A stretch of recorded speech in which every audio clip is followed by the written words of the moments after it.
Здравейте, аз съм биоенерготерапевт Веселина Янкова.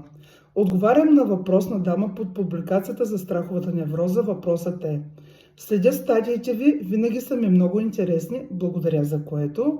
Бихте ли обяснили какво отключва появата на страх? Наскоро започна да се говори за паник атаките.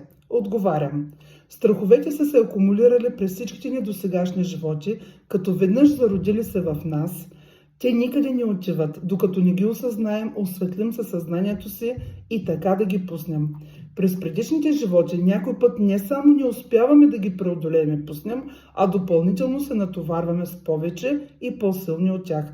Всеки следващ живот ги пренасяме с каузалното си тяло и в този настоящ живот ги отключваме. Това е заложено преди инкарнацията ни с цел да ги овладеем, преодолеем и да излязат от нас.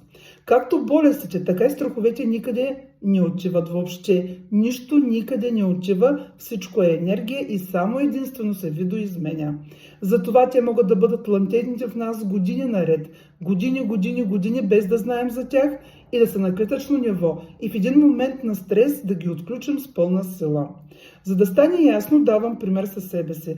Преди 25 години имаше един кратък момент, в който помислих, че дъщеря ми, тогава на 2 месеца, е умряла в ръцете ми. Този ужас, който изживях на клетъчно ниво, не можах да го понеса и блокирах усещането, но този страх е дремел в мен и аз цял живот изпитвах панически страх и рационален естествено, че тя ще се отиде от мен и не знаех защо.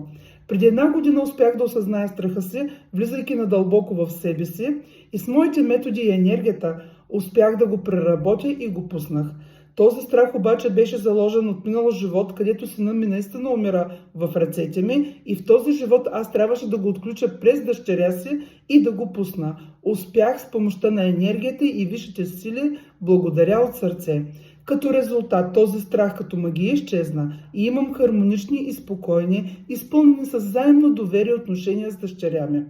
Мисля, че бях полезна, много подобно и реципрочно е и с други страхове. Относно паник атаките, телата ни се променят много, стават по-фини, сензитивни и чувствителни и нервната ни система не издържа на атаките на страховете. За тези хора, които отказват да ги видят, да проявят емоционална интелигентност и с помощ на такива хора като мен да ги обработят и освободят. Аз съм биоенерготерапевт Веселина Янкова. Благодаря и до нови срещи!